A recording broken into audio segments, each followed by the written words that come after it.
હે ગણેશાય નમઃ. મિત્રો, તમે જોઈ રહ્યા છો યુટ્યુબ આપણી ચેનલ વ્રત સાધનામાં આપનું સ્વાગત છે. મિત્રો, મેલડી માતાજીના પ્રાગટ્યની રહસ્ય કથા હું તમને સંભળાવવા જઈ રહી છું. માતા મેલડીની ઘણી લોક કથા છે. એ પ્રમાણે અલગ અલગ ઉત્પત્તિ જાણવા મળે છે. પણ પ્રથમ જ્યારે મેલડી માતાજી પ્રગટ થયા ત્યારે તેમનું નામ ન હતું. ત્યારે નનામીના નામથી, એટલે કે નામ વગરના નનામીના નામથી ઘણા પ્રખ્યાત થયા. ઘણા વર્ષો પહેલાની આ વાત છે, જ્યારે દાનવો દેવોની અપાર પૂજા કરતા અને ભક્તિ તેમજ તપ કરીને ભગવાન જોડે વરદાન મેળવી શક્તિશાળી વિદ્યાઓ પ્રાપ્ત કરીને પોતાની મહાન સમજતા અને રાક્ષસો બહુ શક્તિશાળી બની જતા અને દેવતાઓને હેરાન કરતા. તેવા સમયમાં દેવતાઓને આદ્યશક્તિ માતાના શરણમાં આવીને તેમને વિનંતી કરવી પડેલી છે, આવા દુષ્ટ રાક્ષસોથી અમારી રક્ષા કરો. જગતમાં તમારા જેવી આદ્યશક્તિ માતા વગર અમારો કોઈ ઉદ્ધાર નથી કરી શકવાનો. જગતમાં તમારાથી કોઈ મોટું નથી. આમ રાક્ષસોનો સંહાર કરવા માટે આદ્યશક્તિમાં સ્વયં નવદુર્ગાઓ રૂપે આ ધરતીલોકમાં રાક્ષસોનો સંહાર કરવા બધી નવદુર્ગા દેવીઓ ભેગા મળીને દેવતાઓના કહેવા મુજબ પૃથ્વીલોકોના મનુષ્યનો રાક્ષસોના ત્રાસથી રક્ષા કરવા લાગ્યા. જેમાં એક રાક્ષસ અમરૈયા દૈત્યના ત્રાસથી છુટકારો અપાવવા માટે જ્યારે નવદુર્ગા આ દૈત્યને મારવા માટે ગયા ત્યારે એ દૈત્ય ઘણું શક્તિશાળી હતો. તેણે નવદુર્ગા સાથે ઘણા વર્ષો સુધી યુદ્ધ કર્યું. છેવટે તે રાક્ષસ થાકીને આ દેવીઓથી બચવા માટે ભાગવા માંડ્યો. ભાગતા ભાગતા તેને પૃથ્વીલોક પર સાયલા ગામના સરોવરમાં છુપાઈ ગયો. ત્યારે નવદુર્ગા બહેનોએ સરોવરનું પાણી પીવા લાગ્યા. ત્યારે આદિત્ય સરોવર પાસે એક મરી પડેલી ગાયને જોઈ તેમાં તે છુપાઈને બેસી ગયું. ત્યારે છેવટે નવદુર્ગાએ ભેગા મળીને આ અમરૈયા દૈત્યને મારવા માટે એક યુક્તિ વિચારી ને એક શક્તિ રૂપે દેવીને પ્રગટ કરવાનું વિચાર્યું. તે સમયે નવદુર્ગા ભેગા મળીને પોતાના શરીરના અંગોમાંથી મેલ ઉતારીને એક નાની પૂતળી બનાવી ને તેમાં પ્રથમ પ્રાણ પૂર્યા અને તેમને દરેક દેવીઓએ પોતાની શક્તિ પ્રદાન કરીને તેમને શક્તિ રૂપે શસ્ત્રવિદ્યા આપીને આ અમરૈયા દૈત્યને મારવા માટે આદેશ આપ્યો. આમ પૂતળીએ નવદુર્ગાના કહેવા મુજબ આ રાક્ષસ જોડે યુદ્ધ કર્યું. તે વખતે પૂતળી અમરૈયા દૈત્યને મારવા માટે નીચે ઉતર્યા હતા. તે એક ગાયના શબમાં છુપાઈને બેઠો હતો. ત્યારે આ પૂતળીએ પોતાની શક્તિ દ્વારા દૈત્યને બહાર કાઢીને તેને મારી નાખ્યો. ત્યાર પછી પાછા નવદુર્ગા સમક્ષ આવ્યા. ત્યારે તેમને આ પ્રભાવ જાણવા મળ્યો કે તેઓ કેટલા શક્તિશાળી છે. આમ નવદુર્ગાઓ ભેગા મળીને પોતાના મેલમાંથી પૂતળી બનાવી અને દરેકે તેમની શક્તિ આપીને જે દેવીને પ્રગટ કર્યા છે અને તેમને પોતે યુદ્ધ કરીને રાક્ષસને મારીને આવ્યા. ત્યારે નવદુર્ગાએ પૂછ્યું કે હવે મારે કયું કાર્ય કરવાનું છે. ત્યારે આવા પાપી રાક્ષસને મારીને આવેલ દેવીને જોઈને તેમણે આ દેવીની અવગણના કરી ને તેમને દૂર જતા રહેવા જણાવ્યું. તે સાંભળીને માતાજીને બહુ ખોટું લાગ્યું. તેથી તેઓ પોતાને શુદ્ધ કરવા સ્વયં ભગવાન ભોળાનાથની પાસે ગયા અને તેમણે ભોળાનાથને વિનંતી કરીને સઘળી હકીકત જણાવી કે પોતે એક રાક્ષસનો સંહાર કરીને આવ્યા છે, જેથી તેમને પોતાના શરીરને શુદ્ધ કરવા માટે ભોળાનાથને જણાવ્યું.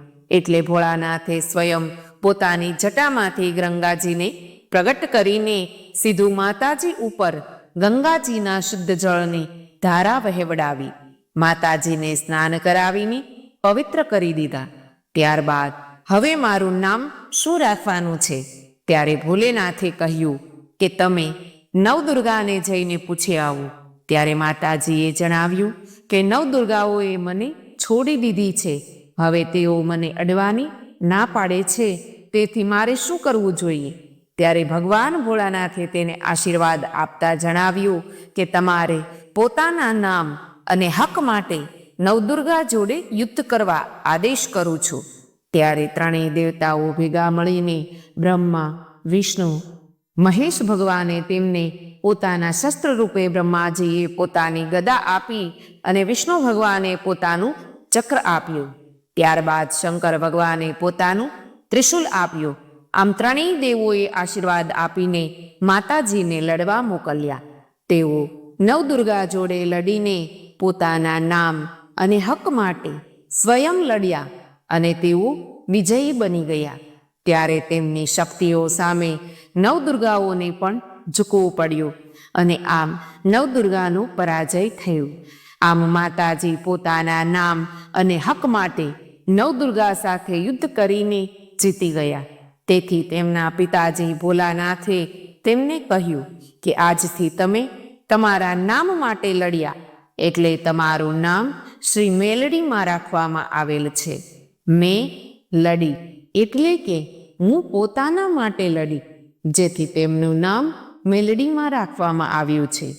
જે પોતાના નામ માટે નવદુર્ગા જોડે લડી શકે છે તે પોતાના ભક્તોને કોઈ તકલીફ પડવા દે ખરી? અને જો કોઈ તકલીફ પડી તો તે લેખને મેખ મારીને લડીને તેમની સહાય કરે છે. આમ મેલડીમાં પોતાના ભક્તોને માટે લડીને તેમના દુઃખ, દર્દ, તકલીફ જે કંઈ હોય તે દૂર કરે છે. આમ મેલડીમાંની ઉત્પત્તિ થઈ, જેથી મેલડીમાં સ્વયં ભોલેનાથના પુત્રી તરીકે ગણાય છે. તેમણે આશીર્વાદ આપીને જણાવ્યું કે કળિયુગમાં તમારી પૂજા આખો સંસાર કરશે. દરેક જાતના, દરેક ભાતના લોકો તમને પૂજશે. તેમણે વાહન સ્વરૂપે બોકડાને પસંદ કર્યો. તેમના પર સવાર થઈને તમે આખા જગતનો ઉદ્ધાર કરવા પ્રગટ થયા છો. તેથી આખો સંસાર તમારો જય જયકાર કરશે. ઠેર ઠેર તમારી ડેરીઓ, મંદિરો અને મોટા મોટા સ્થાનકો બનશે. કળિયુગમાં તમે જાગતી જ્યોત સ્વરૂપે પૂંજાતા થશો. દરેક માનવી તમારી ભક્તિ કરીને તમારા ગુણગાન ચારે કોર ફેલાવી તમને કળિયુગના દેવી તરીકે પૂંજતા કરશે. મહાશક્તિ મેલડીમાં તરીકે પૂંજાય છે.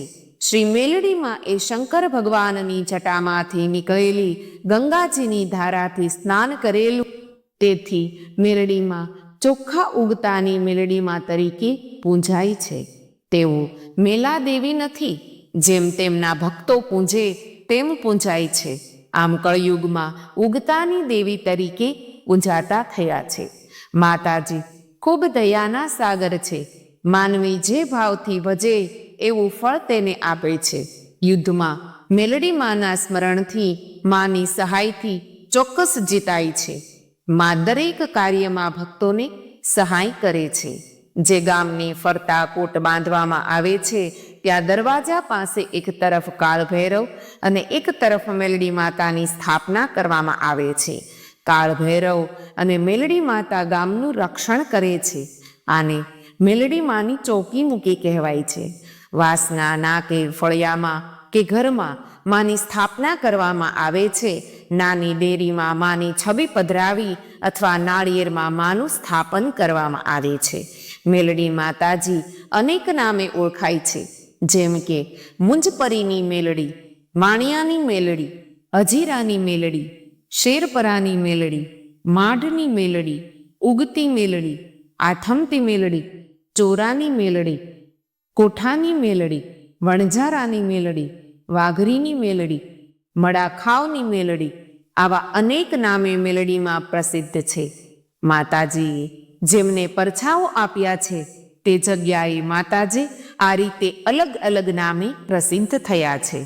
તો મિત્રો, આ હતી શ્રી મેલડી માતાજીના પ્રાગટ્યનું રહસ્ય કથા.